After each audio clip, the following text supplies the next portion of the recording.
সবাই জয়েন করছো। তোমাদের এখন থেকে সপ্তাহে 3 দিন করে দিছি একটা কারণেই, আমি যতটুকু ভিতরে খবর পাইছি সেটা হচ্ছে তোমাদের পরীক্ষা জানুয়ারির লাস্টে যাবে, তোমাদের এক্সাম জানুয়ারির শেষে হবে। আমি প্রথম দিকে শুনছিলাম ডিসেম্বরের লাস্টে, জানুয়ারির ফার্স্টে হয়ে যাবে।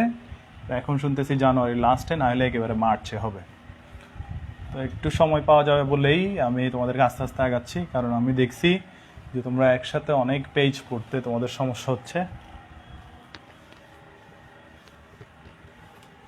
যাই হোক, র্যাপসের 120 পেজ নাকি 24 পেজের মতো আমাদের কমপ্লিট। গতকালকে আমি তোমাদের ম্যানেজমেন্ট চতুর্থ অধ্যায়টা দিছিলাম, খুবই ঝামেলা মনে হয় এটার, এই অধ্যায়টা।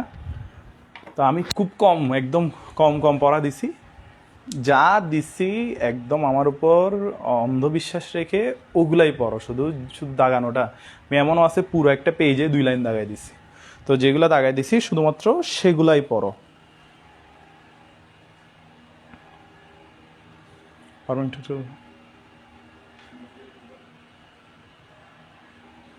ওকে, আজকে হচ্ছে অ্যাকাউন্টিং 08। ওয়ালাইকুম আসসালাম।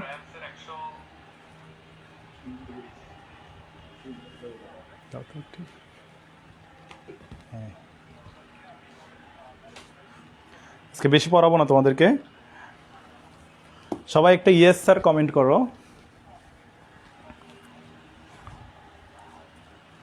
আবারও বলতেছি, আমার টার্গেট হচ্ছে এখন ডিসেম্বরের মধ্যে তোমাদের বই শেষ করা। তো আমরা লেকচার 8-এ চলে গেছি জাস্ট কয়দিনে, নভেম্বরের আজকে 18 তারিখ, 19 তারিখের মধ্যে আমরা লেকচার 8-এ চলে গেছি। তো এটা অবশ্যই ভালো। তার মধ্যে একটা সলভ ক্লাসও নিয়েছি আমরা, তারপরে 9টা ক্লাস করতেছি আমরা। তো সিরিয়ালি যাদের মিস হয়েছে অবশ্যই এই ক্লাসগুলো মিস করবা না, সিরিয়ালি তোমরা রিভাইজও করবা সিরিয়ালি, এবং আমি যা দাগাই দিচ্ছি আজকে যা দাগাই দিচ্ছি সেগুলো রাতে দিয়ে দিব। মাইশা, তোমার আইডিতে তোমাকে আমি করছি, গ্রুপ রিকোয়েস্টটা দিছি, মানে গ্রুপের পোস্টটা দিছি। তোমাদেরকে ফিন্যান্সও আমি দাগাই দিব। এখন ম্যানেজমেন্ট 1 থেকে 4, ম্যানেজমেন্ট আরও 2টা অধ্যায় দিয়ে আমি একটা ক্লাস নিব। ওই ক্লাসে আমি বলে দিব সলভ ক্লাস, এই ফিন্যান্স সহ সলভ ক্লাস বলতে আসলে তোমাদের ওই আগের মতোই, এই আমার দাগানো বিষয়গুলোতে যা যা সমস্যা আছে ওই সলভ ক্লাসের পোস্টে ওভাবে দিবা। গত সলভ ক্লাসটা আমি প্রথমে 20 মিনিট পড়াই ফেলছি, 20 মিনিট পড়ানোর পরে দেখি যে নেট ক্যান্সেল ছিল, আবার প্রথম থেকে পড়াইছি, এরপর 1 ঘন্টা 13 মিনিট চলছে। তো সলভ ক্লাসগুলো অনেক বড় হচ্ছে, এবং সলভ ক্লাসে সব কিছু তোমার দেখতে হবে, অন্যের সমস্যাগুলো তোমার সলভ করতে হবে। তো সলভ ক্লাসে অবশ্যই তোমার যে সমস্যা সেটাও দেখবা, অন্যর যা সমস্যা সেগুলোও তুমি সলভ করবা। দেখা যাচ্ছে কমন সমস্যা ছিল প্রদেয় নোটের স্বীকৃতির মাধ্যমে পাওনাদারকে প্রদেয় নোটের স্বীকৃতি, পাওনাদার ডেবিট হয়েছে, প্রদেয় নোট ক্রেডিট হয়েছে, L+ L- এরকম ছিল। খেয়াল করো, আমি আজকে চলে যাচ্ছি হচ্ছে পেজ নাম্বার 125, আর্থিক বিবরণী প্রস্তুতকরণ। পেজ নাম্বার 125, আর্থিক বিবরণী প্রস্তুতকরণ।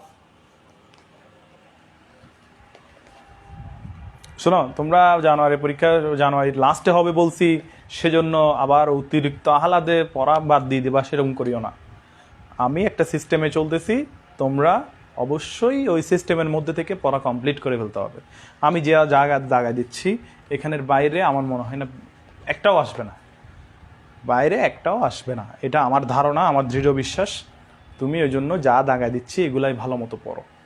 তুমি টেনশন করো ইংলিশ নিয়ে কীভাবে পড়বা, ইংলিশ টিচার যে কী বলতেছে, বাংলা নিয়ে তুমি কী করবা সেই টেনশন করো। এগুলো আমি যা দাগায় দিচ্ছি সেই দাগানো বিষয়গুলো তুমি ক্লিয়ার পুঙ্খানুপুঙ্খভাবে বুঝলেই হইলো। স্যার ম্যানেজমেন্ট আমি দাগাই দিচ্ছি সলভ ক্লাস দিব, আমি সময় করে সলভ ক্লাস দিব, দরকার হলে ম্যানেজমেন্ট পুরো বই শেষ করে আমি সলভ ক্লাস দিব, দুই তিনটা সলভ ক্লাস দিয়ে দিব। কিন্তু তোমার এটা বিশ্বাস রাখতে হবে আমাকে যা পড়তে বলা হচ্ছে আমি সব পড়ে ফেলবো। দেখো এই যে প্রথম পেজ, এখানে দেখা যাচ্ছে কিনা দেখো, এই যে প্রথম পেজ, এখানে পুরো এই পেজে 125 পেজে আমি দাগাই দিচ্ছি শুধু 2 লাইন। 125 পেজে আমি দাগাই দিচ্ছি 2 লাইন। 126 পেজে আমি দাগাই দিচ্ছি 2 লাইন। 127 পেজে একটা চার্ট দাগাই দিছি। 128 পেজে 1 লাইন দাগাই দিছি। 29 পেজে 4-5 লাইনের মতো দাগাই দিছি। এই যে এখানে 132 পেজ পর্যন্ত হচ্ছে পড়াশোনা। এরপরে এগুলার অবজেক্টিভ হচ্ছে তোমার 152 পর্যন্ত। আজকে বলতে পারো আমি এই বিষয়গুলো কমপ্লিট করে আজকের টপিক হচ্ছে আর্থিক বিবরণী প্রস্তুতকরণ।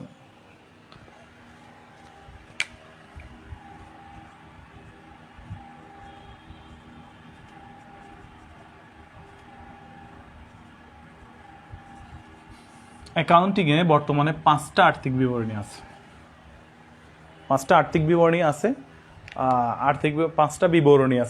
5টা বিবরণী থাকলেও আমরা প্রস্তুত করি 4টা এবং একটা টিকা সমূহ বলি। এই 4টার সমাধানের জন্য যত সমস্যা আছে সেগুলোর জন্য আমরা টিকা দিয়ে সলভ করি, ওটাকে বলা হচ্ছে টিকা সমূহ। তাহলে এই যে 4টা আর্থিক বিবরণী, এইগুলা আমাদের র্যাবস বই অনুসারে আয় বিবরণী, মালিকানা সত্ত্ব বিবরণী, আর্থিক অবস্থার বিবরণী, নগদ প্রবাহ বিবরণী। আয় বিবরণী,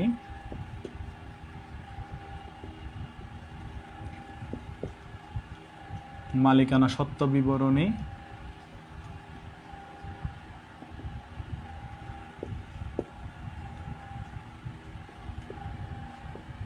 নগদ প্রবাহ বিবরণী,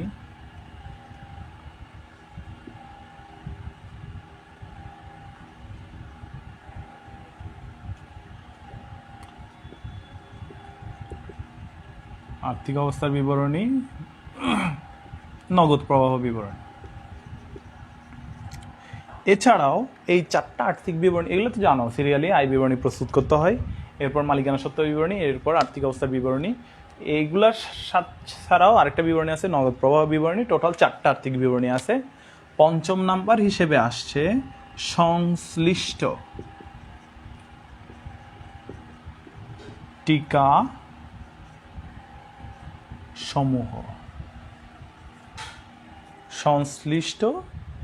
সমূহ। তাইলে এগুলো হচ্ছে এখানে যখনই কোনো ঝামেলায় পড়বো আর্থিক অবস্থার বিবরণীতে, আমার এই টিকা এসে সেটা সমাধান করে দিবে।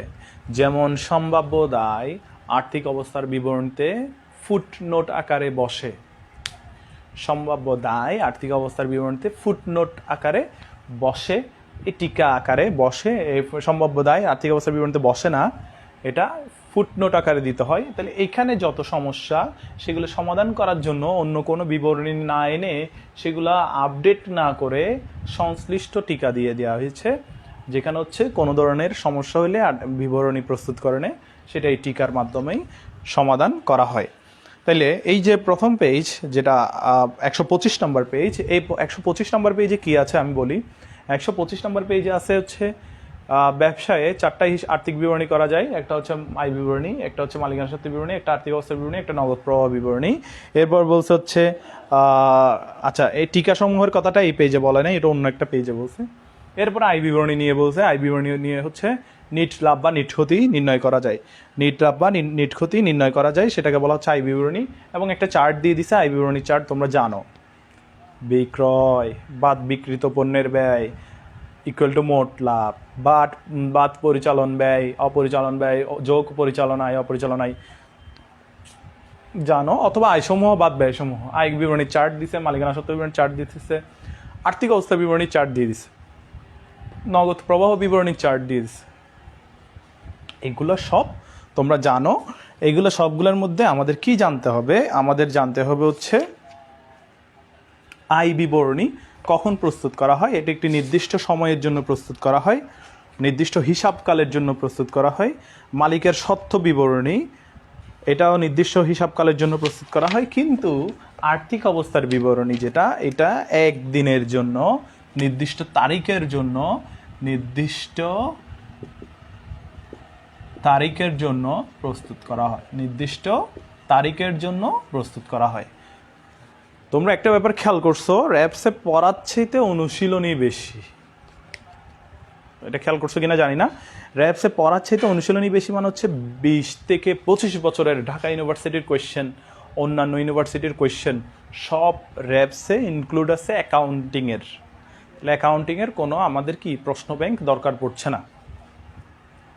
তাইলে নির্দিষ্ট তারিখের জন্য প্রস্তুত করা হয় কোনটা? শুধুমাত্র আর্থিক অবস্থার বিবরণী। বাকি সব কিছু নির্দিষ্ট হিসাবকালের জন্য প্রস্তুত করা হয়, বাকি সব কিছু নির্দিষ্ট হিসাবকালের জন্য প্রস্তুত করা হয়। ওকে, এর পরবর্তী পর্যায়ে পরবর্তী পেজে আছে আর্থিক অবস্থার বিবরণী বা উদ্বৃত্তপত্র প্রস্তুত করা হয় 3 ধরনের, 3 ভিত্তিতে। একটা হচ্ছে তারল্যের ভিত্তিতে, একটা হচ্ছে স্থায়িত্বের ভিত্তিতে, আর একটা হচ্ছে মিশ্র। দেখো, আমি স্টুডেন্টদেরকে ফার্স্ট ইয়ারে যখন শিখাইছি ম্যাথ উদ্বৃত্তপত্র করার সময় আমি বলছি তুমি আগে স্থায়ী সম্পদ লিখবা, এরপর বিনিয়োগ লিখবা, এরপর চলতি সম্পদ লিখবা, এরপর ভুয়া সম্পদ লিখবা। আমি শিখাইছি ওদেরকে স্থায়িত্বের ভিত্তিতে, স্থায়ী জিনিসগুলো আগে হবে। তো এটা ছাড়াও আরও এভাবেও আছে যে শুরুতেই চলতি সম্পদ লিখবে, মানে চলতি ভিত্তিতে, মানে তারল্যের ভিত্তিতে বলা হয় এটাকে। তারল্যের ভিত্তিতে মানে হচ্ছে শুরুতেই চলতি সম্পদ লিখবে, এরপর বিনিয়োগ লিখবে, এরপর স্থায়ী সম্পদ লিখবে, এরকম। তো শুরুতেই আমি যদি চলতিটা লিখি সেটাকে বলা হয় তারল্যের ভিত্তিতে, শুরুতেই যদি স্থায়ী সম্পদ লিখি সেটাকে বলা হয় স্থায়িত্বের ভিত্তিতে। আর যদি মিক্স করে ফেলো, যেমন ধরো একতরফার ক্ষেত্রে, বৈষয়িক বিবরণীর ক্ষেত্রে আমরা কিছুই মানি না, একদম সব যেটা মনে আসে নিয়ম অনুসারে করি, ওটা হচ্ছে মিশ্র পদ্ধতি। ক্লিয়ার? ওকে, এরপর বলা হয়েছে যৌথ মূলধনী কোম্পানি উদ্বৃত্তপত্র প্রস্তুতের ক্ষেত্রে তফসিল 11 ফলো করা হয়। তফসিল 11 কোম্পানি আইনের 1994 সালের 11 নম্বর তফসিলে যখন যাবা দেখবে পুরো একটা ডেমো চার্ট দেওয়া আছে, উদ্বৃত্তপত্রের পুরো একটা ডেমো চার্ট দেওয়া আছে। ওখানে স্থায়ী সম্পদ কী কী আসতে পারে সব আছে। আমি এই ডেমো চার্টটা স্টুডেন্টদেরকে বেসিক ক্লাসে পড়তে বলি। আমি বলছি এইখানকার আইটেমগুলো তোমরা দেখে নিবে ভালো মতো। এটা আসলে হচ্ছে যৌথ মূলধনী কোম্পানির 1994 সালের তফসিল 11। তাইলে এই যে আর্থিক অবস্থার বিবরণী, এটা হচ্ছে 1994 সালের তফসিল 11। ওই ছকটাই আমরা কি করি? অনুসরণ করি। তাহলে 126 নম্বর পেজে এগুলা, এবং ওই তফসিল 11-র একটা নমুনা ছক দিছে। 127 নম্বর পেজে আমাকে দিছে হচ্ছে নগদ প্রবাহ বিবরণী। এটি প্রস্তুত করা হয় নির্দিষ্ট হিসাবকালের জন্য, চার্টটা দিয়ে দিছে। 127 নম্বর পেজে আমাকে কিছু কথা বলছে, সেটা হচ্ছে স্থায়ী হিসাব আর অস্থায়ী হিসাব। হিসাবকে 2 ভাগে ভাগ করা হয়, হিসাবকে 2 ভাগে ভাগ করা হয়। একটা হচ্ছে স্থায়ী হিসাব, আর একটা হচ্ছে কি অস্থায়ী হিসাব। একটা হচ্ছে স্থায়ী হিসাব আর একটা হচ্ছে অস্থায়ী হিসাব। অস্থায়ী হিসাব মানে হচ্ছে যেগুলা এই হিসাব বছরেই শেষ, যেগুলো এই হিসাব বছরেই শেষ সেগুলোকে বলা হয় অস্থায়ী হিসাব। যেমন বেতন, এই বছর বেতন দিয়ে দিছি, বেতন শেষ, বেতনের কথা শেষ, ক্লোজ। স্থায়ী হিসাবপত্র হচ্ছে যেগুলো আগামী হিসাব বছরও চলতে থাকবে। যেমন ধরো আসবাবপত্র, যন্ত্রপাতি, ইজারা সম্পদ, মূলধন। ক্লিয়ার? তাইলে উত্তোলন কিন্তু অস্থায়ী হিসাব, মূলধন কিন্তু স্থায়ী হিসাব। তাইলে তুমি যদি বলো অস্থায়ী হিসাব শুধুমাত্র কোথায় বসে? আয় বিবরণীতে বসে অস্থায়ী হিসাব।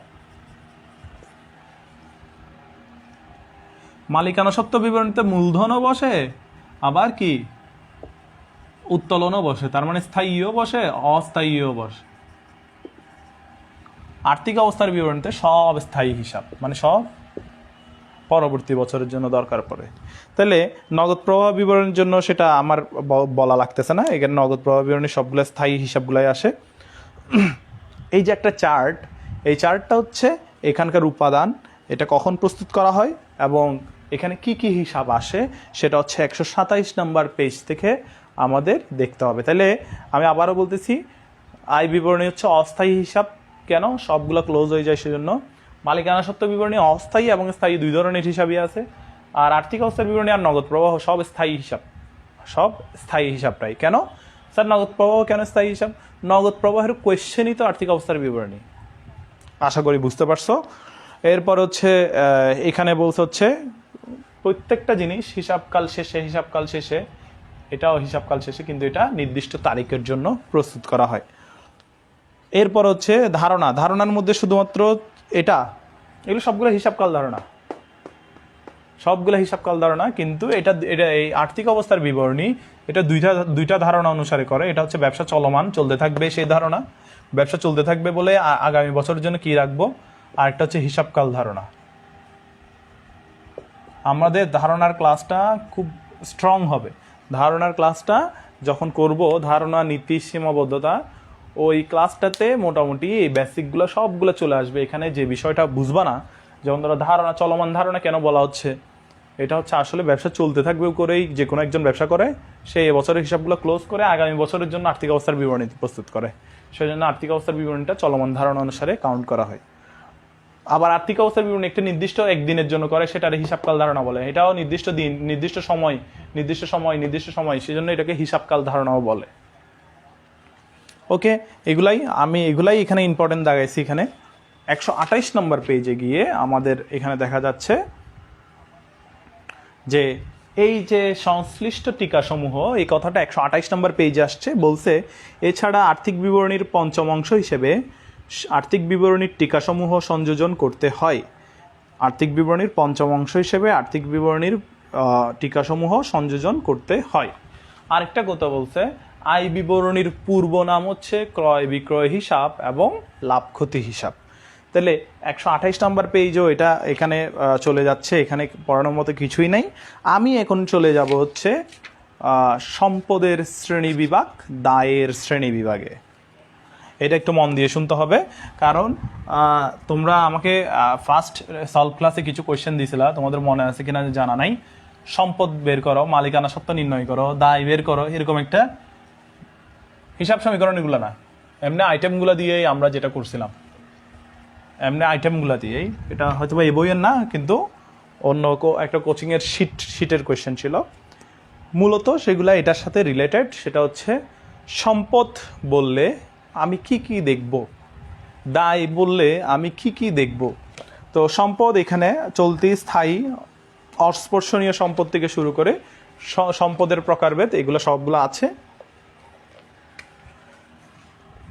সম্পদ, প্রথম কাজটা হচ্ছে এখানে চলতি সম্পদ। আমি এখানে যা দাগায় দিচ্ছি এগুলো মুখস্থ করতে হবে। কি মুখস্থ করতে হবে? নগদ, দেনাদার, প্রাপ্য হিসাব, প্রাপ্য বিল, প্রাপ্য আয়, সব জানো তোমরা। জানো নাকি? সম্ভার, অগ্রপ্রদত্ত খরচ, বিক্রয়যোগ্য সিকিউরিটিজ, এগুলো হয়তো মুখ থেকে ছুটে যেতে পারে। আমি এই 3টা দাগাই দিচ্ছি। তাহলে সম্পদ বের করতে বললে এখানে সব সম্পদ এখন যা প্রকারভেদ করব সব যোগ করতে হবে। কিন্তু শুধু চলতি সম্পদ বললে আমার নগদ থেকে শুরু করে এখানে বিক্রয়যোগ্য সিকিউরিটিজ পর্যন্ত যা আছে তাই আমার কি করতে হবে? পড়তে হবে। এরপর বলছে দীর্ঘমেয়াদী বিনিয়োগ। এরপর বলছে স্থায়ী সম্পদ। এগুলো সবগুলো তোমরা জানো। বিনিয়োগ হচ্ছে যে শুধুমাত্র পার্সেন্ট যুক্ত বিনিয়োগ, আর স্থাবর সম্পত্তিতে বিনিয়োগ। স্থাবর পার্সেন্ট যুক্ত থাকবে, আর হচ্ছে স্থাবর সম্পত্তিতে বিনিয়োগ।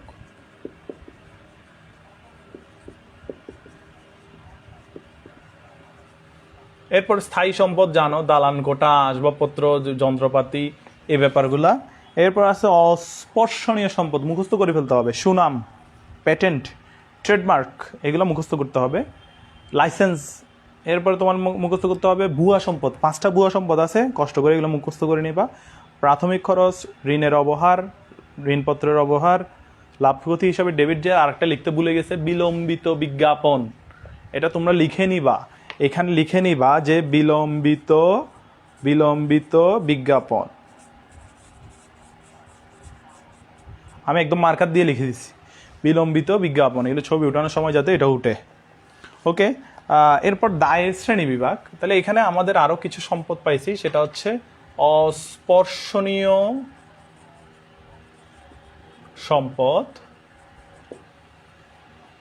ক্ষয়িষ্ণু সম্পদ, এটা হচ্ছে তেল গ্যাস, এগুলো হচ্ছে ক্ষয়িষ্ণু সম্পদ মানে প্রাকৃতিক সম্পদ। আরটা হচ্ছে ভুয়া সম্পদ।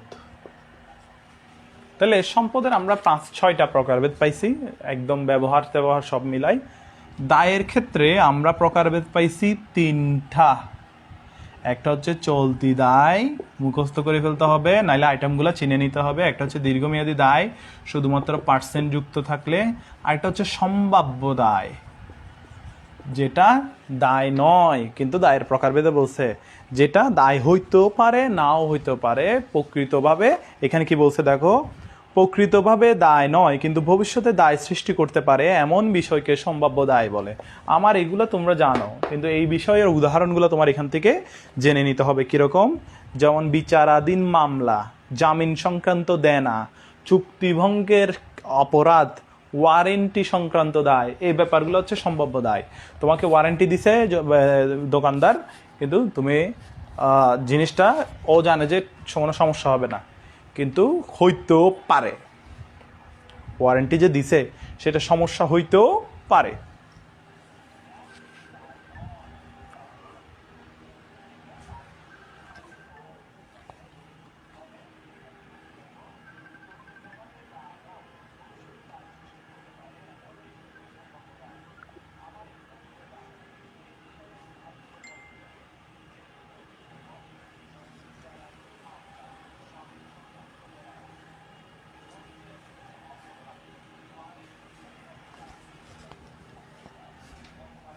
ওকে, আমরা চলে যাই 131 নম্বর পেজে, গাণিতিক প্রশ্ন এবং ব্যাখ্যার। এখানে 4টা প্রশ্ন আছে, এই 4টা প্রশ্ন আমরা সলভ করব এখন। সবাই একটু 131 নম্বর পেজে চলে যাও।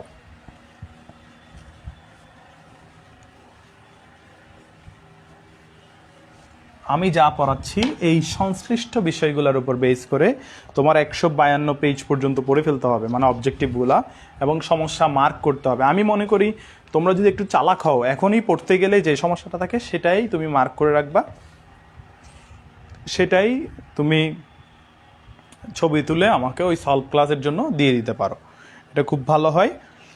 আর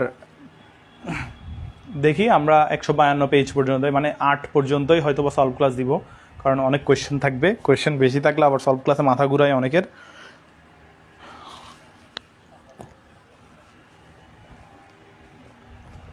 গাণিতিক প্রশ্ন এবং উত্তর, ব্যাখ্যা সহ উত্তর। তো আমরা গাণিতিক প্রশ্নটাই দেখি।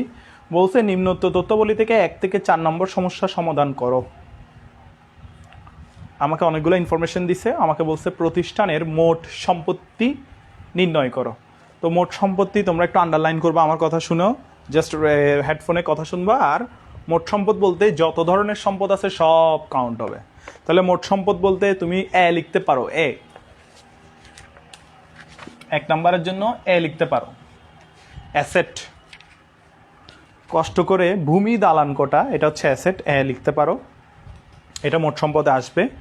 যন্ত্রপাতি এটাও আসবে, বিনিয়োগ এটাও আসবে, সরঞ্জাম এটাও আসবে, মজুত পণ্য চলতি সম্পদ এটাও আসবে, প্রাপ্য নোট এটাও আসবে। প্রাপ্য শব্দ দেখলেই সম্পদ, প্রাপ্য শব্দটা দেখলেই সম্পদ আসবে। এরপর হচ্ছে প্রদেয় নোট, এটা হচ্ছে দায়, এটা আসবে না। প্রদেয় হিসাবও আসবে না। প্রাপ্য হিসাব এটা আসবে। অগ্রপ্রদত্ত বিমা মানে হচ্ছে অগ্রিম বিমা, মানে অগ্রিম খরচ, এটা আসবে। অনুপার্জিত আয় এটা দায়, এটা আসবে না। প্রদেয় সুদ এটা আসবে না। প্রদেয় বেতন আসবে না। প্রাপ্য সুদ, প্রাপ্য শব্দ দেখলেই আসবে বলছিলাম, প্রাপ্য সুদ আসবে। বন্ধকি ঋণ আসবে না। দীর্ঘমেয়াদী ব্যাংক ঋণ আসবে না। তাহলে মোট সম্পদ বললে শুধুমাত্র যে আইটেমগুলো ডেবিট হয় সেগুলাকে আমি এখানে বসাই দিছি, যদিও এখানে খরচের কোনো কিছু ছিল না, সবগুলো সম্পদ এবং দায়ী ছিল। আশা করি 1 নম্বরটা তোমরা পারবা।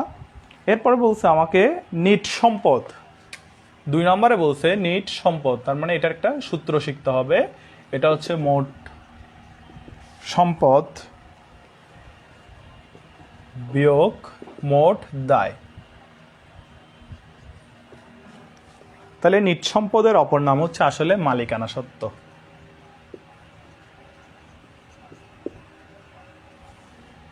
তাহলে মোট সম্পদ বিয়োগ মোট দায়।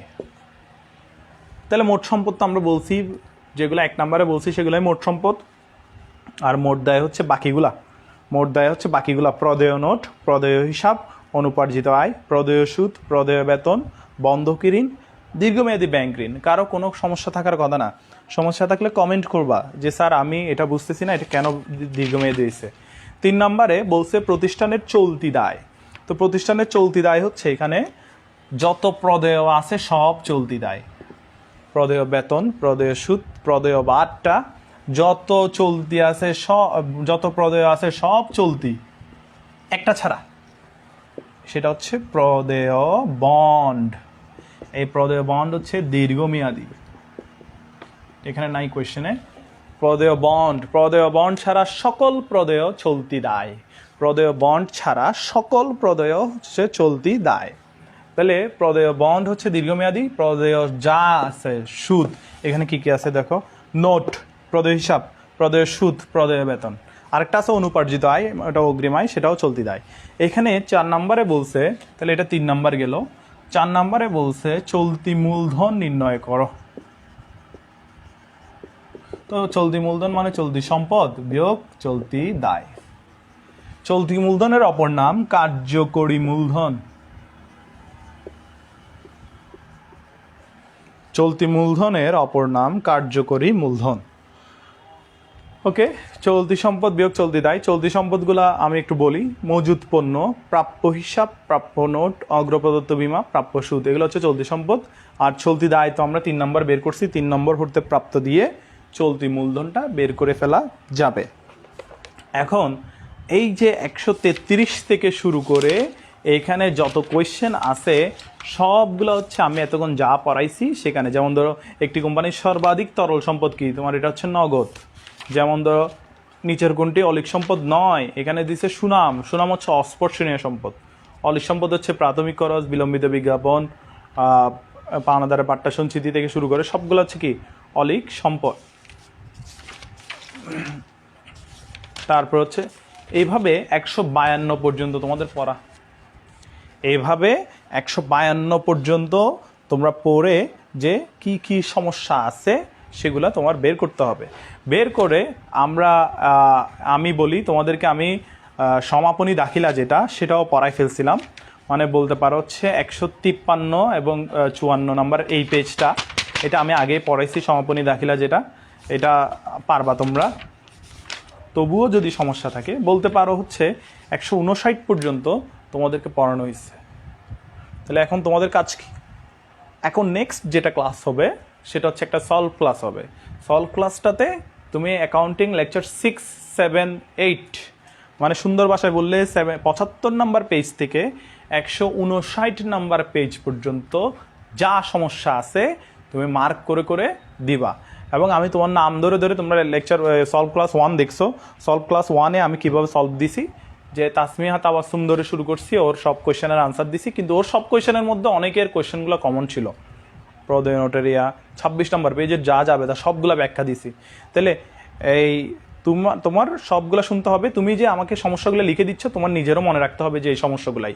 তখন আমি যখন বলতেছি অন্যজনের সমস্যা, বললাম মাহিরের সমস্যা হচ্ছে পেজ নাম্বার 75 কোয়েশ্চেন নাম্বার 2, এটা তো আমিও দিছিলাম, আমার সময় আর বলবে না, এখন শুনে ফেলি। ব্যাপারটা আশা করি বুঝতে পারছো প্রথম সলভ ক্লাস থেকে। তাহলে তুমি খেয়াল করো, সেটা হচ্ছে আজকের পড়াটা হচ্ছে 133 থেকে আমি 125 থেকে 33 পর্যন্ত আমি ইম্পর্টেন্ট দাগানোগুলো দিয়ে দিব। 133 থেকে 152 নাম্বার পেজ পর্যন্ত হচ্ছে আজকের পড়া। 153, 54 আমি গত ক্লাসেই পড়াই ফেলছিলাম। সেজন্য সলভ ক্লাসটা হবে হচ্ছে 75 নাম্বার পেজ থেকে 159 নাম্বার পেজ পর্যন্ত যত সমস্যা আছে তত সমস্যার সলভ ক্লাস হবে। এটা এই যে টোটাল 85 পেজের মতো আমাদের সলভ ক্লাস হবে।